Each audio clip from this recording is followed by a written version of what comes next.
Oke, sebelumnya Assalamualaikum warahmatullahi wabarakatuh. Selamat malam teman-teman semua.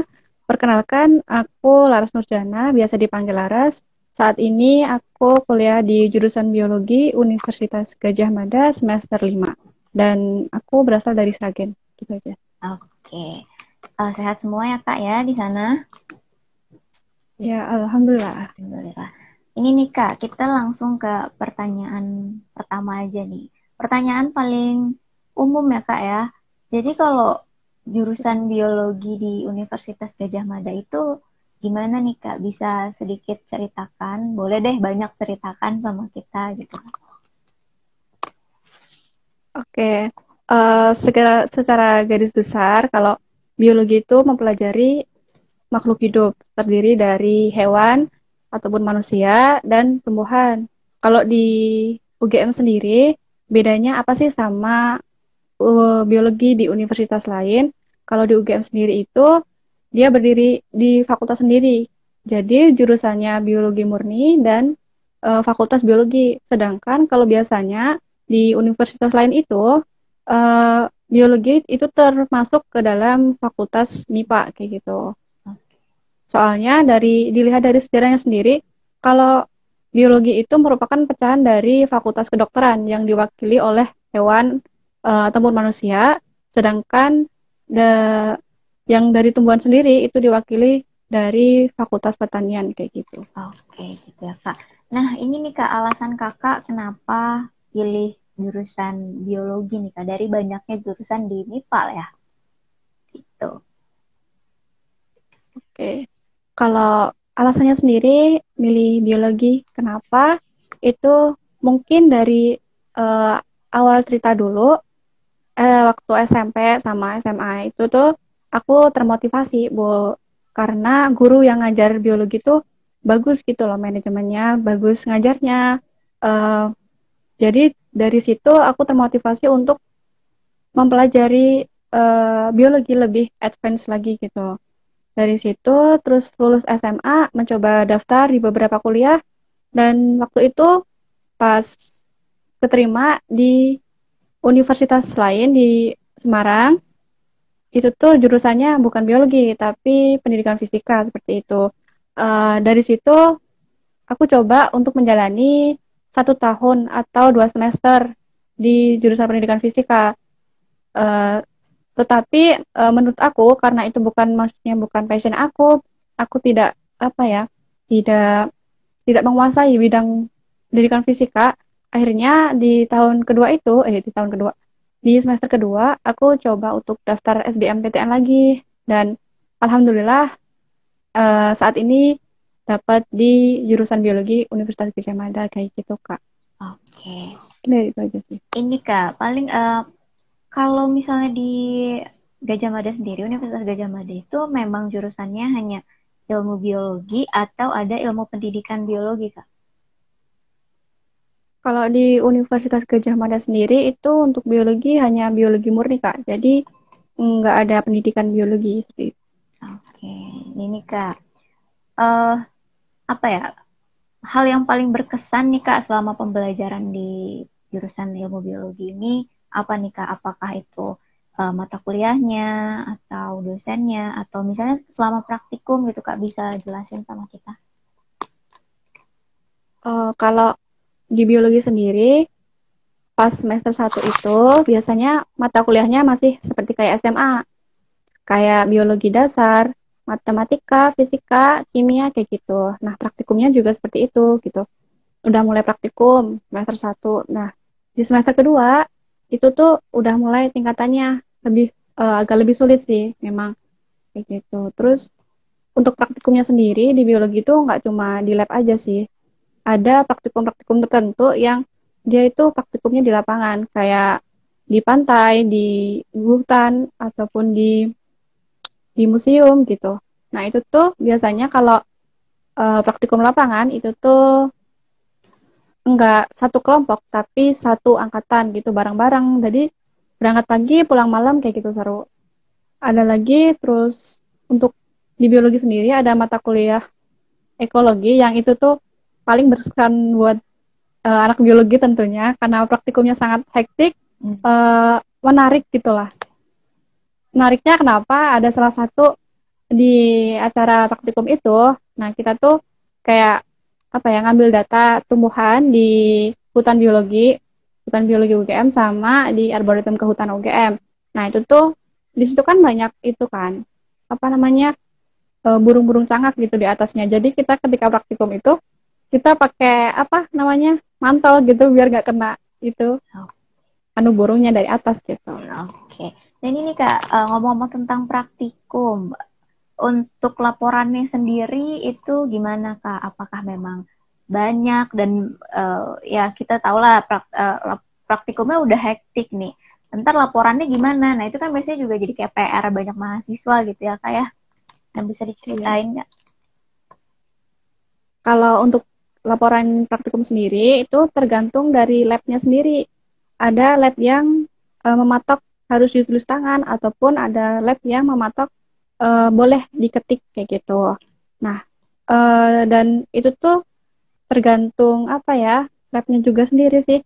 Mau mereka mintanya satu kali praktikum itu berapa laporan? Ada yang satu kali praktikum ada satu laporan, ada yang ada dua, ada tiga, ada empat kayak gitu. Nah, kalau di semester-semester awal itu tuh masih masih bisa dihandle dan kalau semester selanjutnya itu tuh tetap masih bisa dihandle, tetapi tergantung dari mahasiswanya itu sendiri. Dia ngambil berapa banyak mata kuliah pilihan. Biasanya yang menjadi banyak itu tuh karena dia ngambil banyak mata kuliah pilihan kayak gitu, Pak. Oke. Ini nih Kak, menyinggung tentang praktikum dan pembelajaran di UGM sendiri, kebiasaan belajar teman-temannya gitu ya, mahasiswa yang lainnya tuh gimana gitu Kak? Apakah memang sangat termotivasi? Karena biasanya kan anak-anak MIPA pinter-pinter nih, jadi kayak orang-orang biasanya suka, aduh, ntar temennya pinter-pinter semua nih, atau gimana nih Kak? Kalau di kita sendiri tuh itu sih banyak diskusi juga sama teman-teman yang lain. Kayak semisal dia nggak paham ini ya kita bantuin kayak gitu, saling bekerja sama kayak gitu. Nah, terus kalaupun semisal kita ada teman nih yang butuh bantuan ataupun butuh arahan ya kita tetap bantu dia gitu loh Kak, dan nggak sendirian terus gitu. Dan biasanya anak-anak meskipun anak-anak MIPA ataupun anak-anak saintek itu hektik dan apa ya harus nilainya bagus gitu, tapi ya itulah anak MIPA gitu. Oke, oke nih Kak, menarik nih. Tadi juga kakak kan menyebutkan kalau kakak masuk ke UGM tuh maksudnya setelah masuk ke universitas lain melalui jalur SBMPTN nih Kak.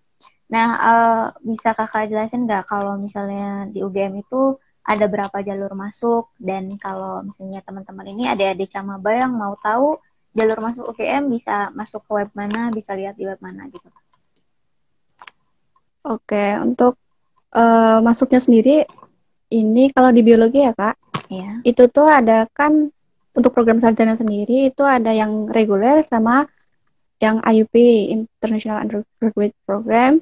Nah, itu tuh bisa lewat jalur PBU atau penelusuran bibit unggul. Nah, itu tuh biasanya dari sertifikat penghargaan kayak gitu, olahraga ataupun seni kayak gitu. Nah, ada juga yang lewat jalur SNMPTN, SBMPTN, dan UTUL atau Mandiri kayak gitu. Itu sih. Terus untuk webnya sendiri itu tuh bisa dilihat di web Biologi UGM ACID sama UM UGM ACID kayak gitu Kak. Oke. Dan untuk di biologi sendiri itu tuh setiap angkatan biasanya daya tampungnya sekitar 225 kursi kayak gitu. Oke, tuh teman-teman bisa dicatat ya webnya supaya bisa terus dicek gitu ya perkembangan webnya gimana. Nah ini nih Kak, tadi ada yang kelupaan menyinggung tentang pembelajaran di UGM sendiri. Nah untuk jurusan ilmu biologi kan tadi Kakak bilang di awal semuanya masuk ilmu biologi, nanti di semester selanjutnya baru dipisah-pisah nih, baru dipecah-pecah kelompoknya. Nah ini biasanya di semester berapa dan bagaimana proses pemecahannya gitu Kak, boleh dijelasin? Oke, untuk peminatan sendiri ataupun minat studi di biologi itu nanti dipecah ketika semester 4 menuju semester kayak nanti skripsinya mau apa gitu. Nah, di biologi sendiri itu tuh ada tiga minat studi. Yang pertama itu biologi fungsional dan perkembangan. Yang kedua ada biologi lingkungan dan biodiversitas. Dan yang ketiga itu ada biologi molekular dan bioteknologi. Nah, dari ketiga itu nanti eh, diambil dari nilai mata kuliah sebelumnya. Jadi, semisal apa ya, semisal bidang biologi molekuler dan genetika itu mata kuliah yang di nilai yang diambil itu genetika, terus ada teknik biokimia atau biokim. Nah, itu nanti di rata-rata dibandingin dari ketiga kategori tadi, dibandingin dari tiga minat studi tadi. Nanti paling besar itu biasanya dipilih untuk minat studi untuk skripsi kayak gitu. Nanti baru milih dosennya mau siapa. Oke, jadi dari semester 4 dan semester 5 ini topik skripsinya sudah dirancang jelas gitu ya, kayak sudah sesuai dengan peminatan gitu kan. Iya. Oke. Nah, ini nih Kak, ke pertanyaan selanjutnya nih Kak. Nah, ada nggak sih Kak tips nih buat buat apa ya, maba-maba yang baru masuk nih angkatan 2020 di ilmu biologi, gimana caranya supaya mereka tetap bagus di akademik gitu, tetap juga ikut di organisasi gitu dan bisa punya performa akademik yang bagus selama 4 tahun ke depan gitu Kak. Oke, untuk tipsnya buat mahasiswa baru biologi itu tuh biasanya kan kalau mahasiswa baru kalau offline ya itu tuh tantangannya biasanya butuh penyesuaian dengan lingkungan ataupun lingkungan dia tinggal ataupun lingkungan dia di kampus gitu kan ya sama teman-temannya. Kalau semisal kayak keadaan pandemi kayak gini biasanya tuh tantangannya lebih ke pemahaman apa namanya pemahaman materi. Biasanya ada beberapa mahasiswa yang salah persepsi antara dosen dengan dia gitu, salah menangkap informasi gitu. Nah, itu tuh solusinya bisa itu sih buka media-media pembelajaran kayak YouTube ataupun baca-baca jurnal, buku kayak gitu Kak biasanya. Nah, selain itu untuk mahasiswa baru apabila memang apa ya dirasa memang belum nyaman di fakultas biologi di jurusan biologi kayak gitu tuh coba sih cari sisi yang dia sukai di biologi gitu nanti biasanya dari situ kelama kelamaan bakal ya nggak apa-apa gitu lanjut terus gitu Oh, bakal terus sih dijalani gitu ya Kak ya. iya kayak itu juga bisa ikut-ikut organisasi lah baik di internal maupun eksternal kayak gitu kalau internal sendiri biasanya di biologi itu ada kelompok studi. Nah, itu tuh ada macam-macam sih, ada kelautan, ada orchid, ada herpetologi, dan lain sebagainya kayak gitu, Kak. Kalau di eksternal sih banyak. Oke. Tuh adik-adik yang masih maba bisa dengerin Kalaras tuh boleh tipsnya dilakukan gitu ya. Nah, untuk prospek kerja nih Kak, biologi kan biasanya identik ya nanti kerja di lab gitu. Nah, itu apakah prospek kerjanya memang luas dan tidak hanya di lab atau gimana nih Kak? Kalau untuk prospek kerjanya sendiri di biologi itu sebenarnya luas, Kak. Nah, itu tuh karena bisa dibilang universal gitu. Kita bisa ngelihat lulusan-lulusan biologi ini ada di mana-mana. Kayak bisa jadi researcher atau peneliti, kayak di LIPI, kayak gitu tuh bisa.